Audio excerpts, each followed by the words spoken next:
Imaginen que son diseñadores de productos y han diseñado un producto, un nuevo tipo de producto, llamado Sistema Inmune Humano. Están presentando el producto a un gerente escéptico que no entra en razones. Llamémoslo Bob. Creo que todos conocemos al menos un Bob, ¿verdad? ¿Qué diríamos?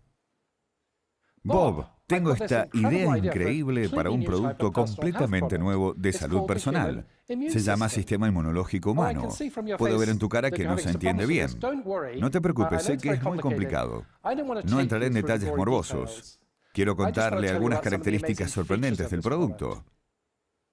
En primer lugar, usa hábilmente la redundancia, pues tiene millones de copias de cada componente, leucocitos, glóbulos blancos, antes de que sean realmente necesarios para crear una provisión enorme contra de lo inesperado. Y aprovecha hábilmente la diversidad, no solo de tener leucocitos, sino células B, células T, células asesinas naturales, los anticuerpos, los componentes no importan. La idea es que juntas, esta diversidad de enfoques diferentes enfrenta más o menos cualquier cosa que la evolución ha podido interponer. El diseño es completamente modular. Tiene la barrera superficial de la piel humana, el sistema inmune innato que reacciona con gran rapidez, y luego el sistema inmune adaptativo muy localizado. La idea es que si un sistema falla, otro puede asumir el control. Eso crea un sistema prácticamente infalible. Puedo ver que te estoy perdiendo, Bob, pero sígueme, porque esta es la característica realmente increíble. El producto es completamente adaptable. Puede desarrollar anticuerpos específicos, incluso ante amenazas nunca antes conocidas. En realidad también lo hace con una increíble prudencia, detectando y reaccionando a cada pequeña amenaza, y además recordando cada amenaza previa, por si alguna vez aparece de nuevo. Lo que te presento hoy no es un producto aislado. El producto está en el sistema más grande del cuerpo humano y funciona en completa armonía con ese sistema para crear este nivel sin precedentes de protección biológica. Así que Bob, dime sinceramente, ¿qué opinas de mi producto? Y Bob puede que diga: agradezco sinceramente el esfuerzo y la pasión que pusiste en la presentación, bla, bla, bla, pero honestamente no tiene sentido. Parece que la clave de venta de tu producto es su ineficiencia y complejidad. ¿No te enseñaron el 80-20? Y además, estás diciendo que este producto está en silos, que reacciona de forma exagerada y hace las cosas conforme avanza, que está diseñado realmente para el beneficio de otra persona. Siento decírtelo, pero no creo que tenga éxito. Siguiendo la filosofía de Bob, creo que tendríamos un sistema inmunológico más eficaz. La eficiencia es siempre importante a corto plazo. Algo menos complejo es más eficiente, da más ganancias. ¿Quién podría decir no a eso? Por desgracia, hay un problemita. Y es que el usuario de este producto, ustedes o yo, quizás moriríamos en una semana o el próximo invierno, al encontrar una nueva cepa del virus de la influenza. Empecé a interesarme en biología y negocios, en longevidad y resistencia, cuando me hizo una pregunta muy inusual el CEO de una empresa tecnológica global. La pregunta era: ¿qué tenemos que hacer para asegurar que nuestra compañía dure 100 años? Una pregunta aparentemente inocente, pero es un poco más complicada de lo que podrían pensar, teniendo en cuenta que la empresa pública media en Estados Unidos ahora tiene una vida útil de solo 30 años.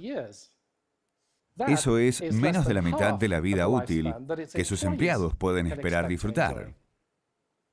Ahora, si ustedes fueran CEOs de una empresa de este tipo, acosados por los inversores y sacudidos por el cambio, puede que fueran autoindulgentes por no preocuparse demasiado por lo que pase en 30 años. Pero aquí hay algo que debería quitarles el sueño por la noche. La probabilidad de que su empresa no esté en 5 años, en promedio ahora es un asombroso 32%. Eso es una posibilidad en 3 de que su empresa cambie de dueño o fracase en solo 5 años. Volvamos a la pregunta de nuestro CEO de tecnología. ¿Qué mejor lugar para buscar asesoramiento que en la naturaleza, que ha estado en esto de la vida y en la muerte más tiempo que cualquier otra empresa? Como biólogo de paso, decidí llamar de inmediato a un biólogo real, mi amigo Simon Levine, profesor de biología y matemáticas en la Universidad de Princeton. Juntos analizamos una variedad de sistemas biológicos que van de los bosques tropicales naturales a los bosques y pesqueras gestionados. Y nos preguntamos, ¿qué hace que estos sistemas sean resilientes y duraderos? Y hallamos que los mismos 6 principios que vimos que sustentan el milagro del sistema inmunológico humano aparecen una y otra vez, desde la redundancia hasta la composición. Y hemos visto estos principios no solo en sistemas biológicamente perdurables, también encontramos que son muy característicos de sistemas sociales longevos, como el Imperio Romano y la Iglesia Católica, créanlo o no. También analizamos los negocios y encontramos que estas mismas propiedades caracterizan también a los negocios resilientes y longevos. Y notamos su ausencia en los negocios de corta duración. Primero veamos qué sucede cuando el sistema inmune corporativo colapsa. Este hermoso edificio es parte del complejo del templo de Sitenoji, en Osaka, Japón. De hecho, es uno de los templos más antiguos de Japón. Fue construido por un artesano coreano, porque en esa época Japón aún no construía templos. Y este artesano coreano creó una empresa de construcción de templos. Sorprendentemente, su compañía, Kongogumi, todavía estaba alrededor de 1480 años más tarde. De hecho, se convirtió en la empresa en operación continua más antigua en el mundo. ¿Cómo le va a Kongogumi hoy? No demasiado bien, me temo.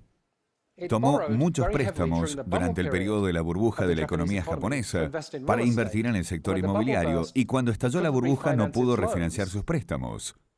La empresa fracasó y asumió el control una empresa de construcción importante.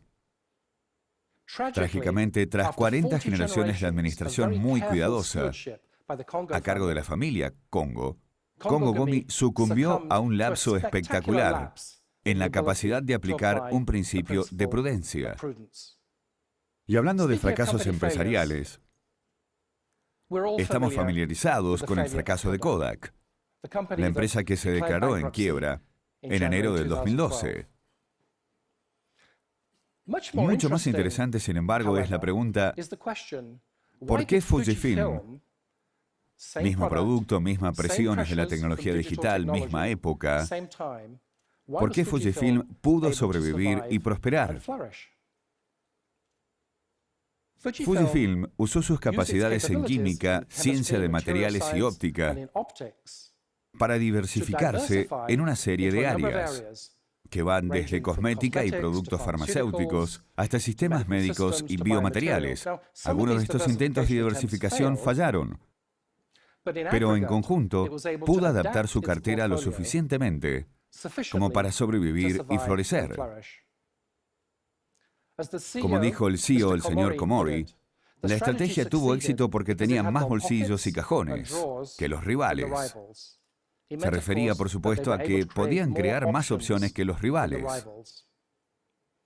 Fujifilm sobrevivió porque aplicó los principios de prudencia, diversidad y adaptación.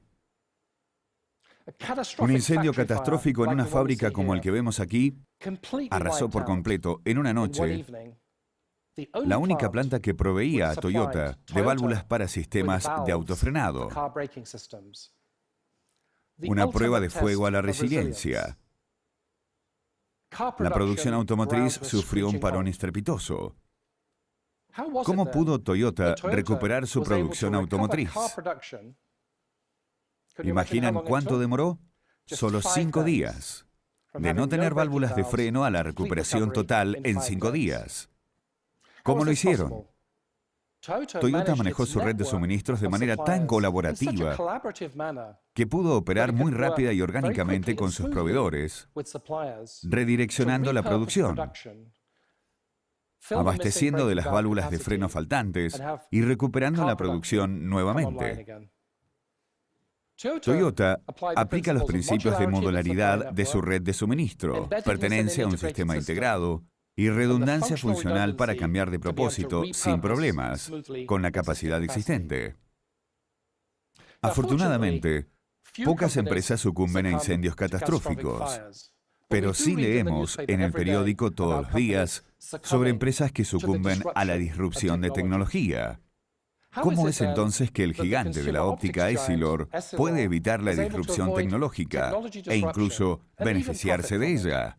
Y sí, la disrupción tecnológica no solo es un gran problema en el software y la electrónica.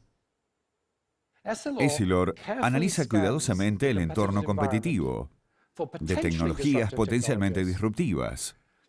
Adquiere esas tecnologías muy temprano, antes de que sean demasiado costosas o que los competidores las tengan, y luego desarrollan esas tecnologías, incluso a riesgo de fallar o a riesgo de autodisrupción.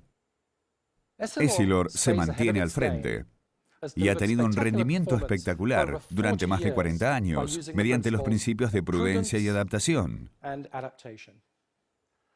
Bien, si estos principios son tan poderosos, estarán pensando, ¿por qué no son comunes en los negocios? ¿Por qué no usamos estas palabras todos los días? Bueno, el cambio tiene que primero empezar en la mente. Si pensamos de nuevo la presentación a Bob, para aplicar los principios en que se basa el milagro del sistema inmunhumano, primero tenemos que pensar de forma diferente el negocio. Por lo general, cuando pensamos en negocios, usamos lo que llamo pensamiento mecánico. Nos ponemos objetivos, analizamos los problemas, construimos planes y los seguimos. Y más que nada, hacemos hincapié en la eficiencia y el rendimiento a corto plazo. No me malinterpreten, esta es una forma estupendamente práctica y eficaz de abordar retos relativamente simples en entornos relativamente estables. Es la forma en que Bob, y quizá muchos de nosotros, incluso yo mismo, tratamos la mayor parte de los problemas de negocio que enfrentamos a diario. De hecho, fue un muy buen modelo mental para los negocios, en general, hasta mediados de la década del 80, cuando el conjunto de la globalización y una revolución en la tecnología y las telecomunicaciones hicieron de los negocios algo más dinámico e impredecible. ¿Qué pasa con las situaciones más dinámicas e impredecibles que hoy enfrentamos cada vez más? Creo que además del pensamiento mecánico, ahora tenemos que dominar el arte del pensamiento biológico, en el marco de nuestros 6 principios. En otras palabras, tenemos que pensar más modesta y sutilmente sobre cuándo y cómo podemos dar forma en vez de controlar situaciones impredecibles y complejas. Es un poco como la diferencia entre lanzar una pelota y liberar un pájaro. La pelota irá en línea recta, quizá hacia el objetivo deseado, y el pájaro ciertamente no. Entonces, ¿qué piensan? ¿Suena poco práctico? ¿Un poco teórico, quizá? De ningún modo.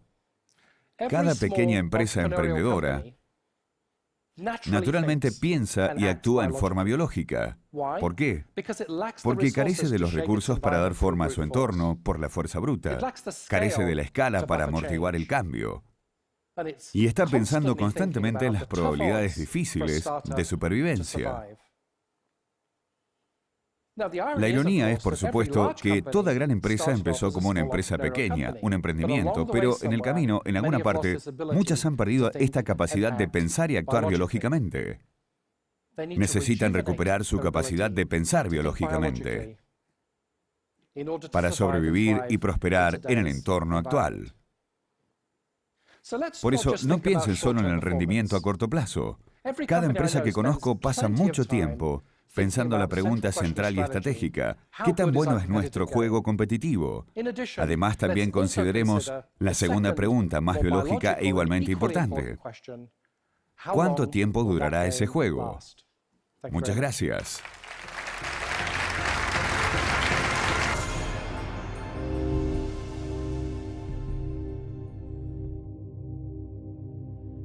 Bueno, en cuanto a los comentarios del video, un poco cosas que por ahí me quedaron o cuestiones que que resalto es primero la adaptabilidad, irse adaptando a los nuevos contextos y a los nuevos cambios que se van generando, y en función de eso y con cierto grado de prudencia trabajar sobre una diversificación de productos. Las loterías inicialmente comienzan justamente, como lo dice su nombre, con los juegos, los sorteos de lotería, y en algún momento empezó a ser muy fuerte todo lo que es de forma ilegal, ¿no es cierto? El juego de la quiniela, que la quiniela es un desglose o una parte con sus reglas particulares de lo que es el juego de lotería. Es decir, empieza a ser un juego de pago fijo basado en ciertos números. En ese momento las loterías, como en los años 70, empiezan a migrar hacia el juego de la quiniela. En el año 2012 en San Luis nos toca hacer una transformación de lo que es la lotería. Lo primero fue la parte tecnológica, se hizo un cambio muy importante en las terminales, se trajo todo tecnología, digamos, de última generación a nivel mundial, lo que se hizo la implementación, que es la tecnología que hoy nos sigue acompañando, y la verdad que un rendimiento muy eficiente. Después de eso se hizo toda una transformación en la parte de imagen, se transformaron todas las agencias en lo que hoy se ve, ¿no? Que digamos tengan toda una imagen uniforme, potenciando la marca Lotería de San Luis. Eso generó un fuerte sentido de pertenencia entre los agencieros. Después se realizaron distintas capacitaciones de agencieros hasta, digamos, lograr un nivel igual o superior a lo que es el de las mejores loterías de Argentina. Yo creo que en lo que es la administración hay distintos puntos o distintas partes claves. Una parte es la parte económica, que es la más tradicional. Otra pata es la parte de lo que serían la parte de los recursos humanos. Y otra cuestión importante es la visión a mediano y largo plazo, ¿no?